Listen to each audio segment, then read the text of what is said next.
Hola, ¿qué tal? ¿Cómo están? Muchísimas gracias por volver a acompañarnos en este segundo capítulo de nuestro podcast Criando Ideas. Sí, Criando Ideas. Como veníamos hablando ya anteriormente, queremos a través de estas herramientas contar con un espacio para poder hablar de la actualidad del sector, pero al mismo tiempo también asumir un compromiso de enseñar, compartir conocimientos a través de las plataformas como esta y de la tecnología. Y también agradecer, por supuesto, a todos los invitados que han venido a dar su testimonio, su experiencia, que vienen a enriquecer. Así que, sin más preámbulo, damos la bienvenida a nuestro invitado de la fecha, doctor Marcos Medina. Un gusto tenerte, doctor, bienvenido. Muchísimas gracias, Bruno. Un gran placer poder estar aquí y compartir contigo este espacio que espero sea de utilidad para quienes nos escuchan. Bien, permíteme, doctor, tener un amplio currículum, pero recordar, formado como doctor en ciencias veterinarias, con especialización en el exterior, en Kansas, creo que también en la Harvard, ¿cómo era? ¿Me recordás? Harvard Public School. Exactamente. Y bueno, eso es la parte de tu formación, pero también has desarrollado, digamos, una vasta experiencia tanto en el terreno público como privado. Has tenido, por ejemplo, una destacada actuación en administración, gestión de empresas ganaderas. También estuviste en gremios como la rural, estuviste en la Fundasa. En la parte privada, sin dudas, un hito ha destacado tuyo la parte del Ministerio de Agricultura. Llegaste a la cúspide, creo que en su momento también habías destacado eso. Vamos a seguir hablando después. Y lo que hoy queremos desarrollar con vos también tiene que ver algo con lo que estás haciendo, la parte académica. Es algo que a lo mejor te vino dando con un especial interés, una especial atracción, porque es una forma también de seguir transmitiendo conocimientos. Doctor, podemos hablar de muchas cosas, pero permitime antes un pequeño jueguito. ¿Me permitís? Por supuesto. ¿Conoces Verdad o Consecuencia? Conozco. ¿De qué época más o menos jugaste? No, no, va a delatar mi edad eso. No, sí. Perfecto. Pero vamos a hacer algo. Los secretos del maletín. Los secretos del maletín. Muy bien. Sí. La dinámica es la siguiente. Te voy a hacer preguntas. Ok. Voy a decir A o B, una o dos. Pero Ok. 3 preguntas. Ok. Perfecto. 2 tenés que responder y la tercera, si querés, pasar el largo. Ok. ¿Está bien? Perfecto. Muy bien. Entonces vamos a poner. Tenés opción P o N. ¿Por qué PN? Cuestiones de la producción. No me preguntes, ¿verdad? Sí. Cuestiones de la producción. Pero básicamente es la primera. Si volvieras a la época en que tenías que elegir, ¿elegirías ser otra vez doctor veterinario o buscarías otra profesión? Me quedaría siendo veterinario. ¿Por qué, doctor? Si en retrospectiva, un poco a lo que agregaste, quería simplemente añadir que dentro de mi formación también fui parte de una escuela agrícola, el Instituto Agropecuario Salesiano Carlos Fanner, que fue una parte muy importante en mi formación académica. Yo soy asunceno, era el único asunceno entre casi 400 estudiantes de todo el interior del país. Y bueno, ahí aprendí, digamos, lo que es la vida de campo en el día a día. Y también, por supuesto, conocí modelos profesionales que me inspiraron a ser después veterinario. Y si bien dentro de mi carrera veterinaria fui explorando otras áreas, porque soy veterinario, sí, me especialicé en reproducción animal, que es algo que hasta hoy me apasiona, pero después hice otras especializaciones en el campo de administración, economía, administración pública, liderazgo, como para complementar. Finalmente me quedo con veterinaria porque es una carrera con un tremendo impacto en la salud pública y en la economía a través de la producción de alimentos, y que quizás aquí a nivel nuestro, a nivel local, tiene aún un camino por recorrer para llegar al sitial que le corresponde a la profesión veterinaria. Y acá te comento como experiencia cuando estuve en Estados Unidos. Yo había terminado hacía unos años, 2 años creo, la facultad, y obtuve una beca para ir a los Estados Unidos y me presentaba como doctor veterinario. Y la mirada de aquellos con quienes hablaba era diferente al presentarme como veterinario. Después entendí que la veterinaria en Estados Unidos en particular realmente es una carrera de posgrado. O sea, uno tiene que terminar una carrera como biología o zootecnia y después se va a la escuela veterinaria, no va directamente al colegio veterinario. O sea, es un posgrado y tiene el mismo nivel de exigencia que derecho y medicina, que son las 3 carreras que tienen ese mismo esquema. Son sistemas de prácticamente doctorados y tienen un posicionamiento importantísimo dentro de la sociedad americana. Y yo creo que la profesión veterinaria en Paraguay, si bien ha contribuido muchísimo y sigue contribuyendo y lo seguirá haciendo, hay aún un camino crítico para que la profesión veterinaria esté en el sitial que le corresponde. Y está subvalorada, sí. Está subvalorada la profesión veterinaria. Está subvalorada. Y ese es uno de los motivos que me motivó a entrar en la docencia, por un lado, en el campo académico, para transmitir conocimiento y experiencia de tal forma que los nuevos profesionales adquieran las herramientas que les permitan llegar al sitial que les corresponde. Pero aún así, como te digo, me quedo con la profesión veterinaria porque finalmente somos los miembros del gremio o de cualquier organización, son las personas las que construyen el destino de las instituciones o las profesiones. Entonces, es parte de un compromiso personal que tengo con mi alma mater y tratando de devolver lo que recibí de ella. Segunda pregunta. Sí. ¿Preferís un jardín de flores o una huerta de repollo?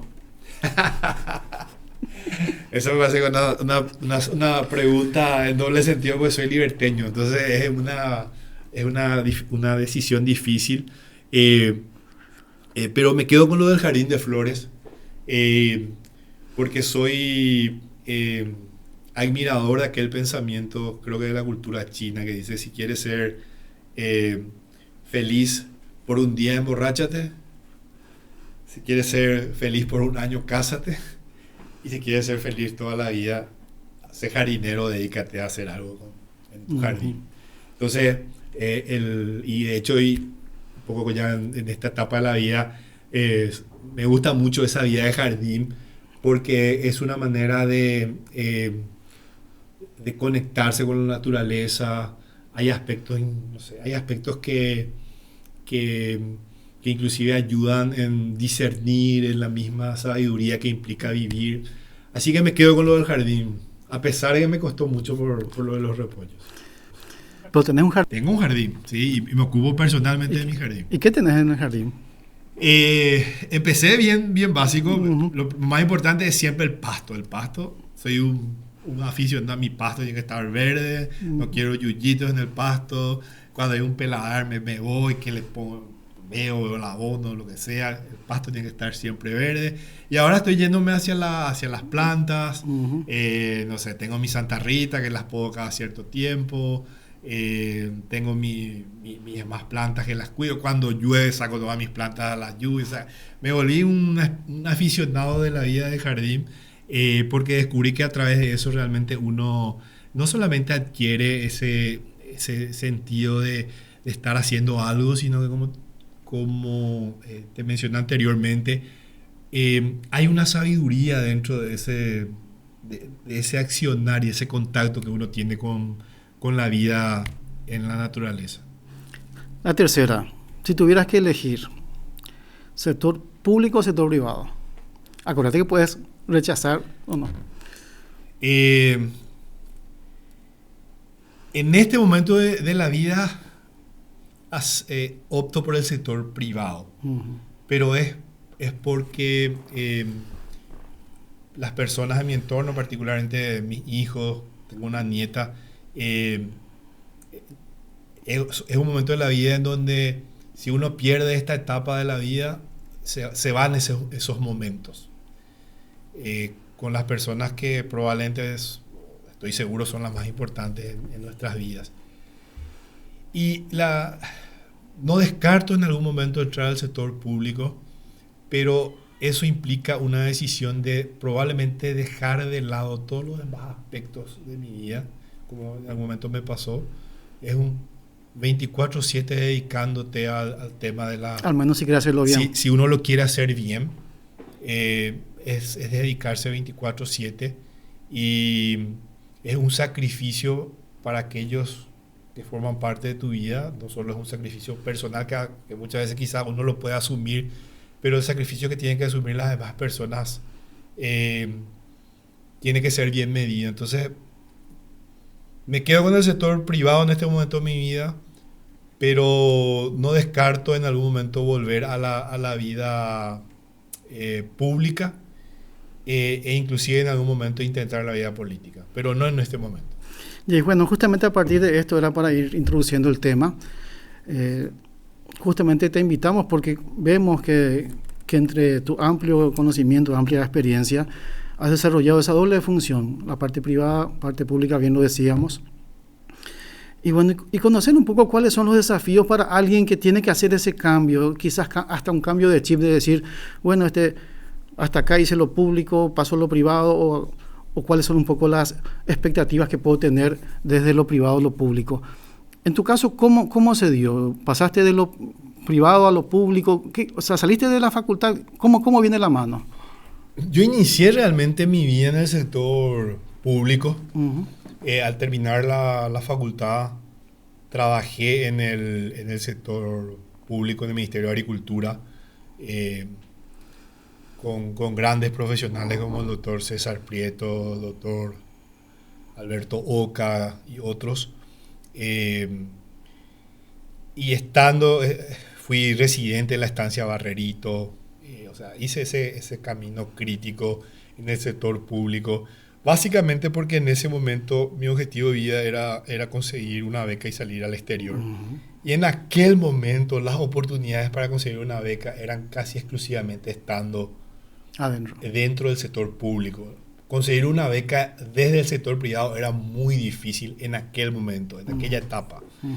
Hoy es muy diferente. Hoy, con las becas que están disponibles, uno puede estar en el sector público, el sector privado, y no hace diferencia. Pero en aquel momento sí. En aquel momento sí hacía una diferencia. Entonces, yo inicié en el sector público. Después de obtener mi beca, que al principio eran por 2 años, finalmente estuve 7 años fuera del país. Y al regresar, la inserción al sector público es también compleja. Y digamos que en aquel momento empezaba a levantarse la ola que hoy está bien arriba del sector ganadero. Entonces me fue difícil reinsertarme en el sector público, no porque yo no haya querido, sino porque el mismo sistema público no tenía disponibilidad de captarme, no había recursos para pagarme un sueldo, nada, yo tenía que esperar que alguien se jubile, y bueno, las condiciones no estaban nada, entonces tuve que entrar al sector privado. Uh-huh. Y prácticamente mi vida la hice en el sector privado, y después por circunstancias me apareció la oportunidad de entrar al sector público como viceministro de Ganadería primero, después como ministro. Si bien desde el sector privado fui representante del sector privado en varios organismos, estuve en el consejo del CONACYT, consejo del IPTA, en el consejo del Fondo Ganadero, pero siempre representando al sector privado. Y bueno, ese paso fue necesario. El sector público es una experiencia enriquecedora, desafiante, y que implica que los profesionales que estamos en el sector privado, al entrar al sector público, abramos la mente a un nuevo esquema de gestión. O sea, la gestión del sector público es muy diferente al esquema de gestión del sector privado. Y en ese sentido, por ejemplo, ¿Cómo ha sido ese desafío? Es decir, permitime compartir de repente con vos, no sé, tengo experiencias de colegas, periodistas, comunicadores, que tenían un ritmo estando, por ejemplo, en los medios masivos, y luego pasan a la función pública, y se dan cuenta que de tener un régimen a full, 24/7, todo, llegan a tener, por ejemplo, feriados, tienen horarios escalonados, tienen días de descanso y se ve que tienen que ajustar todo su tiempo. ¿Cómo, por ejemplo, fue eso para vos en aquel momento? O sea, de repente tener un ritmo, un régimen, pasar a otro. En lo particular, y por eso te decía hace rato de que desde mi perspectiva entrar a la función pública es no perder el ritmo del sector privado. Pero encontraste, no sé si decir choque, porque también recuerdo creo que es presidente del SENAC, o sea, que salieron de lo privado, fueron al público y fueron con la mentalidad del sector privado, pero se fueron y chocaron con todo lo que es una estructura del sector público. ¿Cómo es ese manejo? Y uno tiene que buscar un equilibrio. Realmente lo que más cuesta en el sector público son los procesos burocráticos. Y al principio, y uno cuando está desde el sector privado ve a la burocracia como un obstáculo. Y paulatinamente cuando uno empieza a entrar al ritmo del sector público, va entendiendo que ese ritmo más cansino, más pausado, tiene una lógica.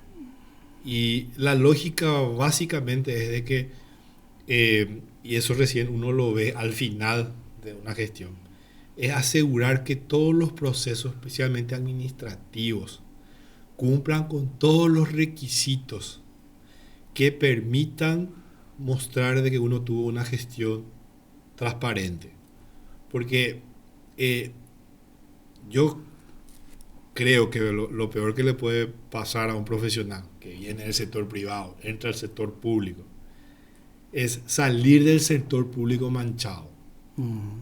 Porque ese riesgo existe en el sector público. Es virtualmente imposible que uno controle, como lo hace en el sector privado, todos los procesos, los presupuestos, los proyectos que tiene el sector público, sin darle un poco de pausa a las cuestiones y asegurarse de que lo que uno está autorizando, firmando, esté realmente garantizado. Porque, y esto también como experiencia, uno al salir del sector público y volver al sector privado lleva una especie de cruz encima de haber estado en el sector público, y es una cruz verdadera que empieza en el sector financiero. Uno entra en una categoría que se llama PEP, persona expuesta políticamente. Por 5 años te preguntan, ¿ocupaste algún cargo en el Estado? Sí. Si ocupaste un cargo en el Estado, automáticamente entras en otra categoría donde tenés todos los reflectores encima. Otras exigencias. Y por 5 años la gestión que tuviste está bajo la lupa. Bajo la lupa, que Contraloría, que Auditoría del Poder Ejecutivo, que viene un nuevo gobierno. Entonces, finalmente uno entiende de que ese proceso burocrático es importante, pero buscando un balance de que ese ritmo del sector privado, en todas aquellas cuestiones donde puede mantenerse el ritmo, tratar de hacer las cosas de manera ágil, sin ponerse muchas trabas, tratando de ser pragmáticos, pero siempre cuidando ese aspecto de la seguridad, digamos, en el sentido del manejo de la cosa pública. Recuerdo un ex ministro de Agricultura había dicho que estando en el sillón de Bertoni, como solemos decir, uno tiene que enfrentarse también no solamente a enemigos externos al ministerio, sino también enemigos internos. ¿Sufriste eso? Y es una realidad del mundo en la función pública, y particularmente es una realidad de la política nuestra. Y esa realidad se ocurre en todas las instituciones que son territoriales. el Ministerio de Agricultura, el Ministerio de Salud, el Ministerio de Educación, todas esas son instituciones públicas territoriales. Entonces, ¿qué sucede? Que el jefe del CDA, del Ministerio de Agricultura, de tal compañía, probablemente esta ira del intendente o del diputado o del gobernador, y le responde mucho más a sus caudillos locales que al mismo ministro. Entonces, ahí se genera ese tipo de desconexión, y nuestra política, de hecho los políticos hablan de espacio y territorio, o sea, el político es político si él influencia en todos los cargos de su zona. Así funciona la mentalidad del político, pero así también funciona la mentalidad de los seguidores. O sea, el caudillo que no te ayuda a llegar a tu puesto, como decimos ganando ballet, inútil. O sea, es la polca se baila a dos, ¿verdad? Es lo que piensa el político, pero es también lo que piensa el elector o el caudillo. Entonces, ese tipo de enemigos internos existen, en el buen sentido lo digo, porque muchas veces las prioridades y las mentalidades a nivel local, territorial, no son las mentalidades y las prioridades que se tienen a nivel país. Y entonces uno tiene que saber manejar ese tipo de cuestiones. Y también uno tiene que saber las batallas que va a pelear. Porque definitivamente uno no va a poder pelear todas las batallas que se le van a presentar estando en la función pública. Eso es muy difícil. Siempre van a haber batallas, pero uno tiene que elegir sus batallas. Y bueno, yo me quedé con con la metáfora del médico de guerra. El médico de guerra, cuando entra al hospital de campaña, encuentra todo tipo de heridos. Y lo que hace es priorizar. A este le puedo salvar, a este no le puedo salvar por una cuestión de pragmatismo.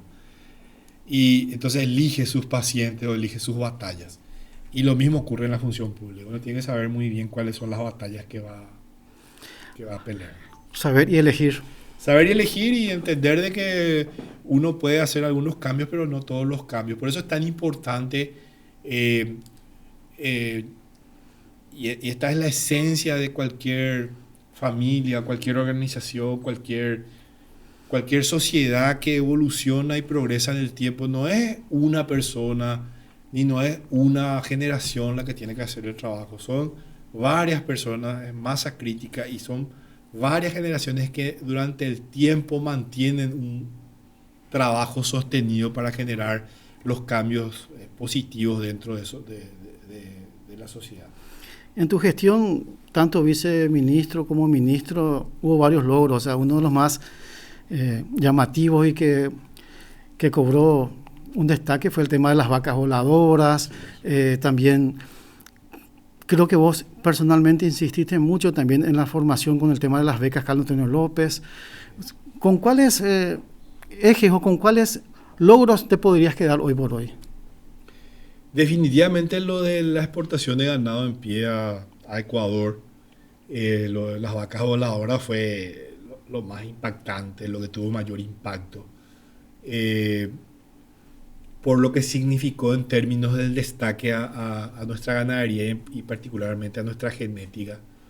Y simplemente como anécdota, cuando yo llego al viceministerio y me piden desde el gobierno, de la misma presidencia de la República, hacer ese trabajo que básicamente se originó en un encuentro entre en aquel entonces el presidente Cartes y el presidente Correa. Se encontraron en un lugar X, en una parada técnica de sus aviones, y dijeron, bueno, vamos a ayudarnos. Y Correa le dice, yo quiero que nos ayuden con el tema de su ganadería, queremos que nos importen, yo tengo un programa. Así empezó. Pero no se sabía el qué, pero no se sabía cómo, las gestiones. Y fue extremadamente complejo porque la genética de punta de nuestro país está en manos exclusivas del sector privado. Y es un sector privado que no está acostumbrado a trabajar con el sector público. En los tiempos, en las gestiones y, por ejemplo, meternos a hacer licitaciones para comprar ganado en pie, y eso iba a ser virtualmente imposible. Y el objetivo era llevar una buena genética, la mejor genética posible a Ecuador. Entonces ahí se generó la posibilidad de hacer una alianza con el sector privado, con la asociación rural, que es lo que finalmente se utilizó como plataforma, una alianza. Entonces el dinero que envió Ecuador no vino al Estado paraguayo, sino que se le transfirió a la asociación rural, quien administró ese dinero, rindió cuentas de ese dinero y toda la le dio también credibilidad al proceso, porque la mayoría de los proveedores de esos animales eran socios de la asociación, eran miembros de la asociación rural. Entonces fue un logro para la ganadería, especialmente para ese segmento de producción de genética, un reconocimiento. Y un dato nomás muy interesante que pocas veces se relaciona es el tema de la banana. Nosotros cuando fuimos a Ecuador dijimos, ¿y nosotros qué podemos sacar de ellos? Uh-huh. Y ellos empezamos a ver el tema de la banana, que ellos eran grandes, son grandes, siguen siendo grandes productores y exportadores. Entonces, dentro de ese convenio de cooperación nosotros les ayudamos a ustedes con la genética bovina, pero ustedes también ayúdenos a nosotros con la tecnología que hace falta para producir mejor el tema de la banana. ¿Y hubo transferencia cuando eso? De hecho, vinieron técnicos, algunos técnicos, no sé si sigue viviendo, pero en aquel momento algunos técnicos de Ecuador, del Ministerio de Ecuador, que llegaron a Paraguay a vivir en la zona de Temyaboporá, creo que es la zona donde está. En Caguazú es la zona. Bueno, esa se llevan a 6.000 hectáreas más o menos de banano y se transfirió tecnología que con mucha satisfacción digo, esa tecnología que se transfirió es la que hoy está generando un impacto y que ha hecho que las exportaciones de bananas del país hayan aumentado. Recuerdo que eran cuestiones así muy básicas. Eran nichos antes y hoy por hoy, hasta hace poco creo que también hubo nuevos embarques, creo que a Chile o algo así. Claro, sí. Claro. Y nuestro principal problema con la banana, según nos habían dicho los ecuatorianos, era el tema de el tiempo para llegar hasta el mercado. Entonces ellos nos decían, ustedes no tienen que apuntar al mercado cercano, tipo Argentina, Chile, Uruguay, Brasil no, porque es un gran productor, pero podría ser también Bolivia, y el tipo de banana. Entonces ellos le llamaban, de hecho en Ecuador le llamaban banana tipo chilena, porque son bananas no precisamente de menor calidad, sino que son bananas de menor tamaño, pero que tienen mayor tiempo de conservación hasta llegar a los mercados. Entonces ese tipo de cambios se hicieron, se incorporaron y finalmente tuvieron un impacto en la cadena de valor que hasta hoy se están viendo, y también fue parte de ese logro que se consiguió con el tema de la transferencia de ganado bovino a Ecuador. Y bueno, así como terminan los ciclos, también terminó tu paso por el Ministerio de Agricultura. Antes de preguntarte cómo tomaste eso, cómo fue, también creo que en su momento habían hablado incluso de denuncias por un tema de carne, cosas así. Si quieres comentar algo de eso, a un desarrollo más, y después cómo fue también asumir y asimilar eso que te cambian otra vez el chip.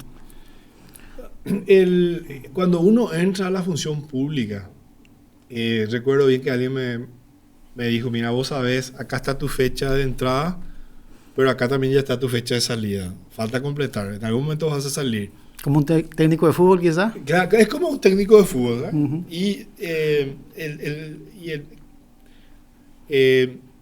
Y la salida está definida. Ahora, lo que depende de mí, no depende de mí mi salida, sino lo que depende de mí es cómo voy a salir. Uh-huh.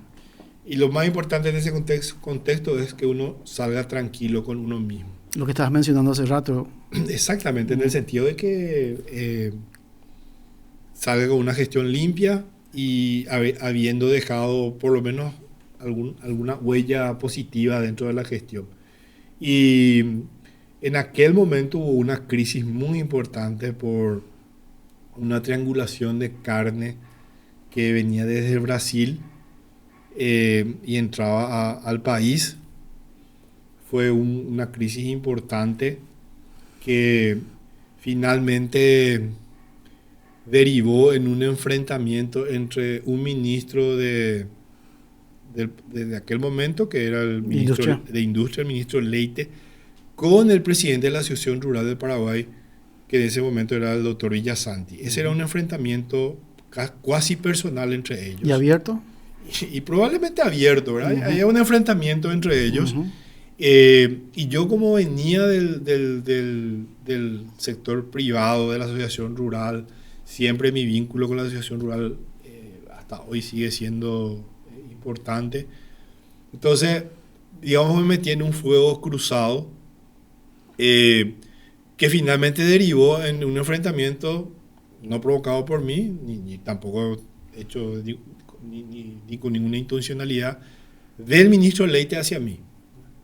Y básicamente el argumento de Leite en ese momento era de que el contrabando o la triangulación de la carne bovina, en donde estaba metida un frigorífico de Concepción, el frigorífico de Concepción, y se alegaba que el dueño del frigorífico de Concepción era socio comercial del presidente de la ARP, y por lo tanto la deducción, la inferencia era que los dos también estaban, ellos eran socios comerciales, pero en otros negocios, creo, en unas estaciones de servicio o algo así. Pero y aparte no había ninguna vinculación entre la asociación rural, mucho menos el doctor Villasanti con eso. O sea. Pero generó todo un dime y direte que finalmente culminó en que el presidente de la República tuviese que decidir por uno de sus ministros, ¿verdad?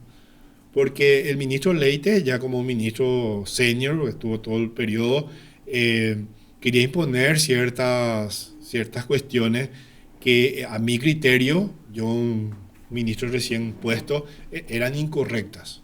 No estaban bien, no estaban en línea con el bien del país ni tampoco con el bien del sector.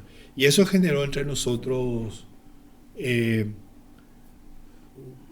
diferencia que finalmente culminó en mi salida, pero como en su momento lo dije, salí con la tranquilidad de haber hecho lo mejor que pude, de haber dejado todo en la cancha, y lo más satisfactorio fue que al poco tiempo, como siempre pasa, el tiempo es un juez lento, pero que cuando llega con mucha justicia, en el sentido de que todo aquellos dime y diretes quedaron en la nada, porque realmente no había ningún sostén, y finalmente, inclusive por muchos actores de aquel momento del gobierno, se reconoció que fue una salida totalmente injustificada, que no tuvo nada que ver con la gestión, mucho menos con los manejos, y muchísimo menos con ningún tipo de involucramiento con cuestiones como triangulación de carne. Totalmente. Y bueno, entonces se dio una vuelta. ¿Cómo fue esa vuelta? También estuviste en lo de Procadenas. En Procadenas. ¿Cómo fue un poco todo ese proceso? Y hoy por hoy ya también en la función de volver a la parte académica, que es algo que lo tenés bien adentro. Al salir del ministerio estuvo un tiempo en la Fundasa como director ejecutivo. Y estando en la Fundasa como director ejecutivo, se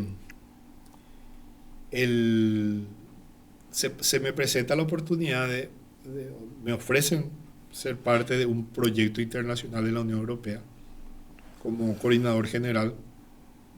Son proyectos en los cuales se concursan. O sea, la Unión Europea lo que hace es, cuando tiene fondos de proyectos, llama a un concurso y diferentes empresas europeas se presentan se postulan a ese proyecto. En aquel momento fueron 14 empresas europeas que se presentaron, y lo que más pesa en la puntuación de esos proyectos es el perfil de su asistente técnico principal o de su coordinador general. Y yo me presento como paraguayo, compitiendo con otros profesionales europeos principalmente, y salgo seleccionado. O sea, en ese momento, y es una de las cuestiones que quiero compartir con aquellos que quizás en algún momento puedan tener una experiencia similar. El sector público, esa experiencia por el sector público no es solamente desgastante en términos de tiempo, de saber manejar dificultades, conflictos, sino que también es difícil desde el punto de vista económico cuando uno solamente se limita al sueldo que recibe. O sea, el sueldo del ministro es un sueldo muy bajo comparado con el sueldo que uno podría recibir en el mismo cargo en el sector privado. Entonces es también desgastante desde el punto de vista económico. O sea, uno no debería entrar a la función pública para hacerse rico, porque la función pública honesta no debería salir rico. Pero es desgastante. Ahora, como todo en la vida, yo soy un fiel convencido de la ley del retorno. O sea, todo aquello que uno da, recibe, lo bueno o lo malo. Entonces, el haber estado ocupado cargos en la función pública me ayuda a tener un caché diferente al momento de presentarse a cualquier tipo de proyectos, postulaciones, concursos. Y eso me ayudó a mí a ser el primer paraguayo en ser seleccionado como asistente técnico principal de un proyecto de la Unión Europea en Paraguay. Fue el primero. Eso terminó ya, ¿no? Terminó. Fueron 4 años de proyecto que básicamente se debió a esa experiencia de haber pasado por la trinchera del sector público, porque realmente, poniendo la metáfora de una batalla, uno puede acceder a los libros de guerra más avanzados, pero es solamente estando en la trinchera, en el día a día, donde uno aprende la verdadera estrategia de cómo pelear. Otro tipo de habilidades las que se desarrolla estando en el sector público, especialmente en ese nivel de cargos. Y todos aquellos que alguna vez han pasado, y la mayoría ocupa algún tipo de cargo en organismos internacionales o un proyecto de cooperación, sabe de eso. Entonces, el retorno de ese esfuerzo que uno hace estando en una función, en un cargo público de manera comprometida y honesta, tiene ese retorno al momento de volver al sector privado y empezar a trabajar. Y, digamos, se justifica ese esfuerzo. Y de hecho hoy estoy en la academia, estoy nuevamente en la facultad de la Universidad Nacional de Asunción, estoy en la Facultad de Ciencias Veterinarias y en la Facultad de Agronomía. ¿Viste cambio en este retorno? No sé si lo dejaste alguna vez de enseñar, pero ¿viste cambios en la malla curricular? ¿Te parece que hace falta cambiar? ¿En qué, por ejemplo, habría que insistir? Creo que hay cambios positivos que han ocurrido tanto en veterinaria como en general en la Universidad Nacional. Han ocurrido cambios positivos, han entrado mucho el tema de tecnología, han habido renovaciones, pero al mismo tiempo han ocurrido cambios que han golpeado fuertemente a la calidad de la educación. ¿En qué otro? Y un tema, a pesar de que es muy complejo hablarlo, quizás tengamos que hacer otro podcast, es la gratuidad de la educación. Anotado, ¿eh? El tema de la gratuidad de la educación es un concepto de engaño especialmente para los estudiantes. Porque lo primero que hay que entender es que nada es gratis. O sea, si alguien te da algo sin que vos pagues, alguien le está pagando. No existe nada gratis, menos en la educación. Entonces, la gratuidad de la educación universitaria le ha restado a la Universidad Nacional la posibilidad de tener sus propios recursos para dar calidad a la universidad, a la enseñanza. A la enseñanza. Y ha generado un esquema donde hay mayor constricción en recursos y por tanto menor calidad de la educación, no porque los profesores no queramos, sino porque no tenemos los suficientes recursos, porque la gratuidad le ha sacado un recurso importante. Y lo otro es que, y esto lo digo con mucho respeto, la gratuidad es una medida populista e injusta, porque le estamos subsidiando la educación a personas que podrían estar pagándola. Y hace falta hacer este ejercicio nada más, Bruno. Cualquier día, cualquier hora, un día de clase en cualquier universidad, recorrer los estacionamientos de la Universidad Nacional. Está lleno de autos. O sea, por lógica simple, si alguien tiene auto para pagar combustible para ir a la universidad, no es una persona que eventualmente no pueda... Que eventualmente no podría pagar una parte de su educación, porque en la Universidad Nacional tampoco se paga toda la educación. Entonces, eso le ha generado un golpe muy fuerte. Y es nomás muy complejo por los escenarios y es un tema muy sensible. Pero sí han habido cambios. De todas maneras, como te mencionaba en un momento, son los desafíos que se presentan frente a uno y cada uno toma la decisión. ¿Esta es una batalla en la que yo no me quiero meter o si es una batalla en la que me quiero meter? Y yo decidí meterme en esta batalla porque creo que vale la pena contribuir a la educación universitaria del país. Soy un fiel convencido de que la universidad tiene que ser un lugar de formación de la élite intelectual de nuestra nación. Y también tiene que ser un lugar de formación de líderes. Los líderes de nuestra nación tienen que salir de la universidad. Y tienen que salir de universidades que realmente tengan sistemas de formación y educación de sus individuos. No sistemas de papel ni de garage, sino que realmente sistemas educativos donde las personas salgan formadas con el conocimiento, que es el activo más importante del siglo XXI, y con las herramientas de liderazgo para que puedan ocupar cargos en la sociedad. Oye, siempre comparto esto con mis alumnos y les digo, nosotros no podemos esperar de que aquel que no ha tenido una formación intelectual, al llegar a los lugares de toma de decisión, pueda dar más de aquello que tiene. Entonces, y eso se refleja quizá mismo en nuestra política, que hoy vemos grandes exponentes con un paupérrimo nivel intelectual. Basta ver el Parlamento, el nivel de discusión. Claro, muchos de ellos hasta puede que tengan... Y en ese sentido, doctor, por ejemplo, ¿cómo ves a los jóvenes que están llegando desde la secundaria? Vienen con una buena formación. ¿Te parece que ya hay que ajustar también en la parte del secundario?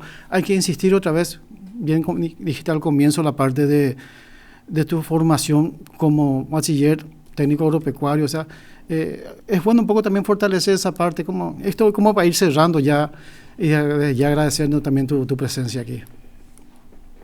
Sí, yo creo que hay que fortalecer la educación media. Y voy a decir esto, algo que quizás hoy sea controvertido y me someta a algún tipo de escrutinio.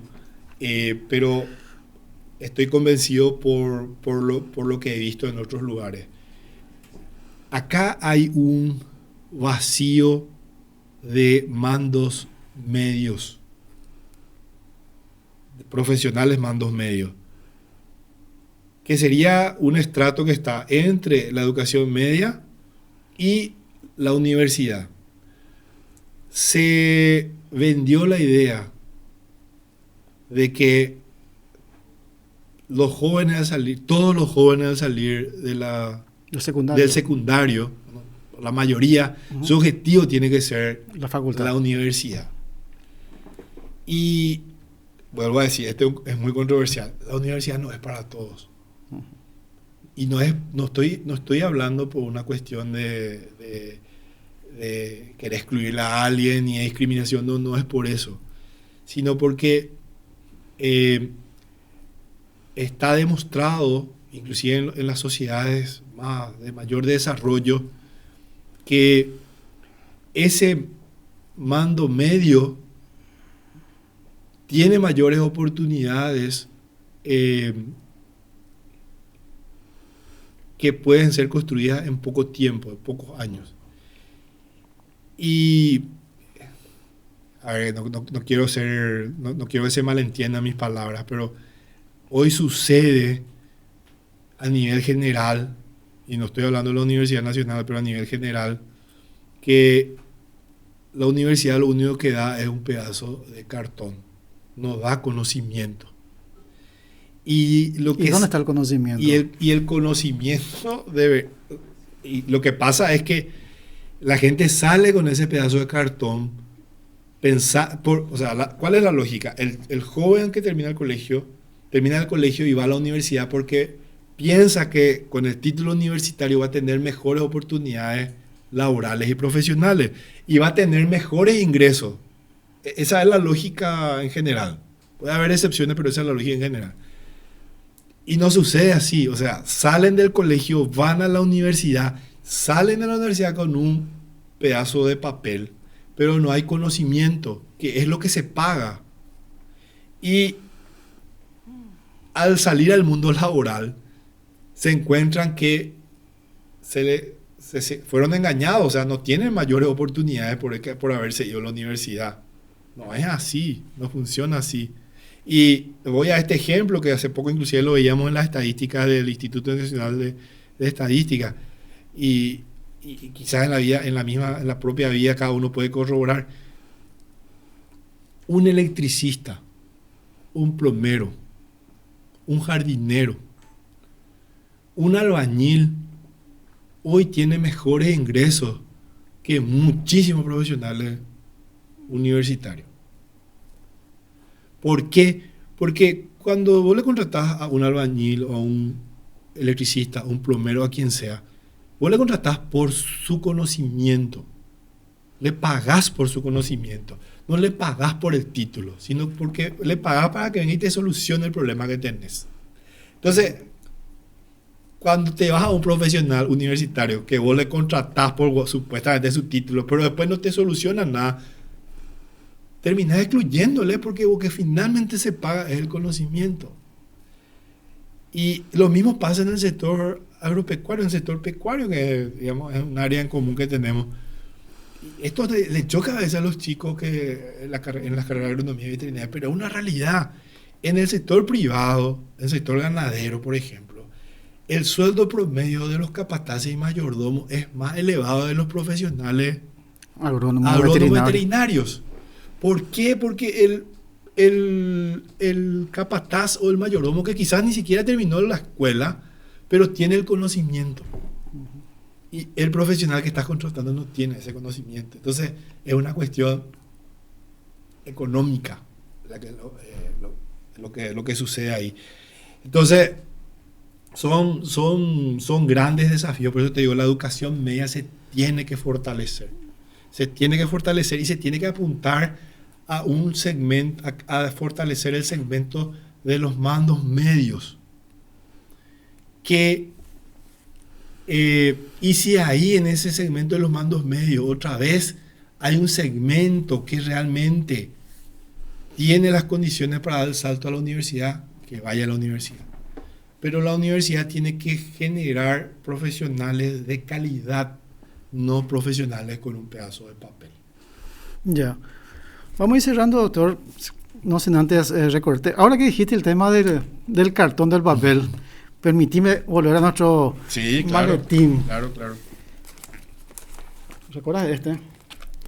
Ganadería sustentable. Sí, claro. Vos sabés que me falta la firma del doctor Marcos Medina Britos, Ahí está. ¿verdad? Entonces necesito completar para poner Pero qué mejor en el ocasión mural, que ¿verdad? hoy. Qué bueno. Pues vamos a hacer al cierre. ¿Fuiste el ministro más joven en su momento?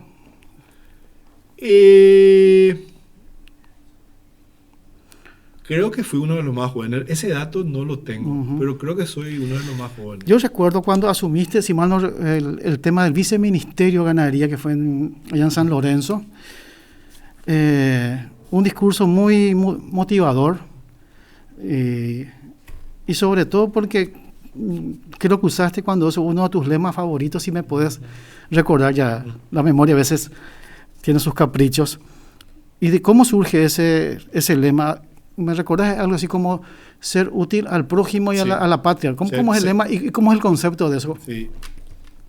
Servir al prójimo y ser útil a la nación. Servir al prójimo y ser útil a la nación. Sí, ese es mi ideal de vida, ¿verdad? El ideal de vida que comparto con mis hijos, con mi nieta todos los días. Y trato de vivir en términos a eso, ¿verdad? Y es un concepto que me surgió y te cuento esto como anécdota, estando en Estados Unidos, yo ya empecé a trabajar en Estados Unidos, llegué a trabajar en una cooperativa y nos hicieron un taller, un rehearsal, le llaman como un retiro, que es muy común allá, un retiro. Y el retiro básicamente consistía de 2 preguntas y el resto te hacían 2 preguntas y vos tenías tiempo para reflexionar. La primera reflexión que te decían era, bueno, te fuiste al doctor y te acaba de diagnosticar una enfermedad terminal, tenés 1 mes de vida. Quiero que me hagas una lista de todo lo que vas a hacer. Las prioridades. En ese mes de vida. Y bueno, yo me fui a pensar, todo era, me voy a Paraguay, me voy a ver a mi mamá, voy a irme a ver a mi amigo, voy a comer asado, todo era Paraguay. Después la siguiente pregunta, ¿ya estás? Ya fuiste. Estás en tu cajón y tipo los velorios en Estados Unidos vienen y hablan sobre el difunto. ¿Verdad? Entonces vas a elegir 3 personas de tu entorno que van a venir a hablar y ¿qué querés que digan de vos? Entonces, no sé, le elegí a mi mamá, le elegí a un amigo y le elegí, no sé, a un colega. ¿Qué quería yo que ellos digan? Entonces, al final me llama, después de unos días me llama mi jefe y me dice, mira, está súper bien, estamos contentos contigo, pero para mí que vos no estás en el lugar que tenés que estar. Porque tu vida, en base a esto, vos tenés expectativa de estar en Paraguay, no en Estados Unidos. Y te podés quedar en Estados Unidos y seguramente vas a salir, pero me dijo bien, jamás vas a tener la pasión que se necesita porque tu pasión evidentemente está en tu país. Y eso me hizo pensar en ese momento y me motivó a regresar al país. Y desde entonces ¿para qué regreso al país? Y ese fue mi ideal de vida, o sea, es como la visión que tengo, ¿verdad? Como si fuera una empresa, el ideal de vida. Marcos, muchísimas gracias por venir.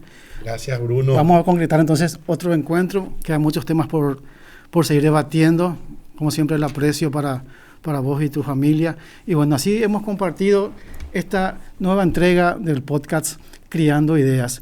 Esperemos que nos sigan acompañando a través de nuestras redes. Muchísimas gracias. Feliz resto de jornada.